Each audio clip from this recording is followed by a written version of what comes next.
রক্ষকই ভক্ষক, আবারও কাঠগড়ায় সেই সিভিক ভলান্টিয়ার। সরকারি জমি জবরদখল ও সরকারি গাছ কাটার অভিযোগ উঠেছে সোমা ঘোষের বিরুদ্ধে। নদিয়ার মুরুটিয়া থানায় কর্মরত। জানা গেছে, সরকারি জমিতে থাকা পুকুরের একাংশ বুঝিয়ে তৈরি করা হয়েছে গোয়ালঘর ও শৌচালয়। এরপর বুধবার সকালে একটি শিমুল গাছ কেটে গোপনে বিক্রির চেষ্টা করছিলেন ওই সিভিক ভলান্টিয়ার। বিষয়টি স্থানীয়দের নজরে আসতেই শোরগোল পড়ে যায় মুরুটিয়ার গন্ধরাজপুর গ্রামে। গাছ কাটা আটকে খবর দেওয়া হয় থানায় ও বিডিও অফিসে। সেই পুকুর পাড়ে কিছু অংশটা বুঝিয়ে ওরা গরুর গোয়াল করে এবং পায়খানা বাথরুম করে। পায়খানা বাথরুমের পিছনে একটা শিমুল গাছ ছিল।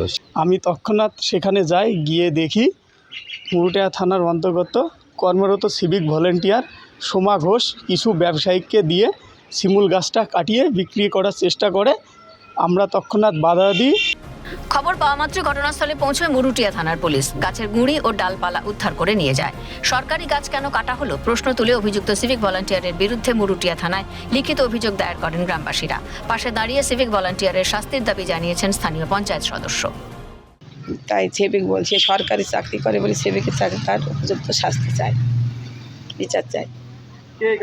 সোমা ঘোষ সিভিক ভলেন্টিয়ার, এই থানার কর্মরত।